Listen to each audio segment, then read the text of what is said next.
Hi sir, നമസ്കാരം. വിനുവാണ്. ഞാനിന്ന് വീഡിയോയിൽ വന്നത് നമ്മുടെ വാൽപ്പാറയിൽ വലിയൊരു അപകട ദുരന്തം ഉണ്ടായതിൽ വളരെയധികം സങ്കടപ്പെട്ട് തന്നെ ഒരു വീഡിയോ എടുക്കണം. കാരണം നമ്മുടെ തമിഴ്നാട് RTO പറയുണ്ടായി, മനോരമ ന്യൂസിനോട് ഇപ്പോൾ പറഞ്ഞൊരു വീഡിയോസ് ഞാൻ കണ്ടു. ഡ്രൈവറുടെ പരിചയക്കുറവ് കൊണ്ടാണ് അപകടം ഉണ്ടായത്. നമ്മളാരും വലിയൊരു ഡ്രൈവർ എന്നുള്ള രീതിയിൽ അഹങ്കാരം കൊണ്ടു നടക്കാൻ പറ്റാത്തൊരു ഫീൽഡാണ് വണ്ടി ഫീൽഡ്. അപ്പോൾ അതുകൊണ്ട് എല്ലാവരും ഭക്തിയോടും പ്രാർത്ഥനയോടും അതിൻ്റെ ഉത്തരവാദിത്തത്തോടും കൂടി നല്ല രീതിയിൽ ഡ്രൈവിങ് ചെയ്ത് അതിൻ്റെ രീതിക്കനുസരിച്ച് നടന്നാൽ മാത്രമേ നമുക്കൊരു ഉത്തരവാദിത്ത ഡ്രൈവിങ്ങിലേക്ക് എത്തിച്ചേരാൻ പറ്റുള്ളൂ. അപ്പോൾ അതിൽ പല ആൾക്കാരോട് നമ്മുടെ വീഡിയോയിൽ ചുരം ഇറങ്ങുമ്പോൾ, വലിയ ചുരം ഇറങ്ങുമ്പോൾ ലോറി സെക്കൻഡ് ഹൈ ഗിയറിലിട്ടിട്ട് എൻ്റെ കൂടെയുള്ള സുഹൃത്ത് ഓടിക്കുന്ന വീഡിയോ ഒക്കെ ഞാൻ ഇട്ടുണ്ട്. എൻ്റെ ഇൻസ്റ്റാഗ്രാമോ ഫേസ്ബുക്കോ യൂട്യൂബ് കയറി നോക്കി കാണാം നമ്മളിട്ട് കാണുന്നത്.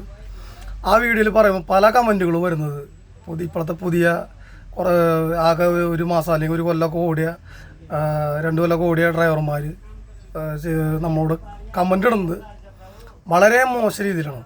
കാരണം അത് നിനക്ക് ഭയങ്കര എക്സ്പീരിയൻസ് ആണല്ലോ, നീ മാത്രമേ ഡ്രൈവറുള്ളൂ എന്നൊക്കെ പറഞ്ഞിട്ട് കുറേ കമൻറ്റുകൾ വരുന്നുണ്ട് വളരെ മോശപ്പെട്ട രീതിയിൽ.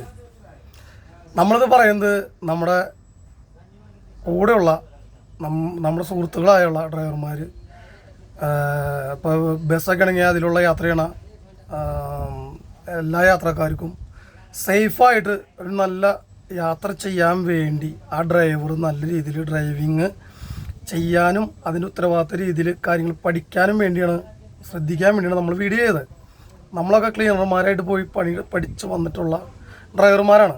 ഞങ്ങൾ 17-18 കൊല്ലം സർവീസ് കുറവാണെങ്കിലും 10-18 കൊല്ലമായിട്ടുള്ളൂ ഞാൻ. എന്നാലും നമ്മൾ അങ്ങനെയാണ് നമ്മുടെ ആശാന്മാർ അവരെ കൂടെ നിർത്തി പണി പഠിപ്പിച്ച് തന്നിട്ടുള്ളത്. പെട്ടെന്ന് ഓടി വരുമ്പോൾ ഡ്രൈവിംഗ് സീറ്റിൽ കയറ്റി ഇരുത്തി സ്റ്റീറിങ് വന്നിട്ട് ഓടിക്കടാ എന്നൊന്നും പറയുന്നില്ല.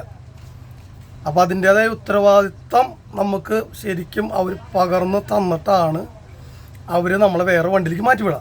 ഇപ്പം അങ്ങനെയല്ല. ഇപ്പം ഒരു ഡ്രൈവർ വരെ വണ്ടി ഓടിക്കുക വിടുക.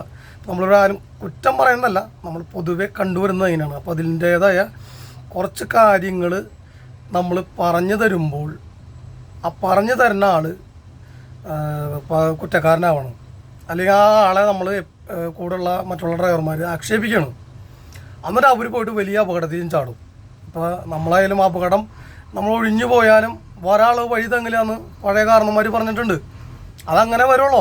അതിപ്പോൾ എവിടെ പോയി ഒളിച്ചിരുന്നാലും അപകടം വരും.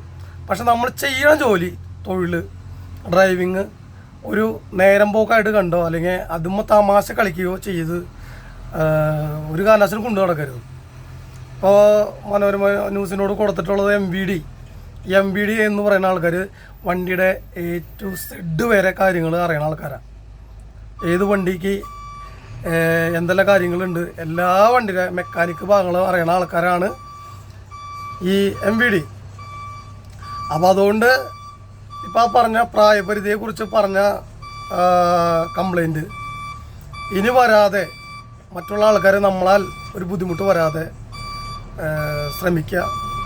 അതുമാത്രം നമുക്ക് പറയാനുള്ളൂ. നമ്മൾ നല്ല അറിവുള്ള ആൾക്കാർ പറഞ്ഞ് മനസ്സിലാക്കുമ്പോൾ, എക്സ്പീരിയൻസ് ഉള്ള ആൾക്കാർ പറഞ്ഞ് മനസ്സിലാക്കുമ്പോൾ അതിന് കുറ്റം പറയാതെ കുറച്ചെങ്കിലും അംഗീകാരം അല്ലെങ്കിൽ കുറച്ചെങ്കിലും ശ്രദ്ധ അതിന് കൊടുക്കുക. നല്ല രീതിയിൽ ഡ്രൈവിങ് കാഴ്ചവെക്കുക.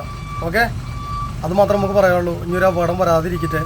വലിയൊരു ദുഃഖത്തിൻ്റെ സങ്കടത്തിലാണ് എല്ലാവരും, എല്ലാ ഡ്രൈവർമാരും. ആർക്കും ഇങ്ങനൊരു ആപത്ത് വരില്ലേ എന്ന് പ്രാർത്ഥിച്ചുകൊണ്ട് നിർത്തുന്നു.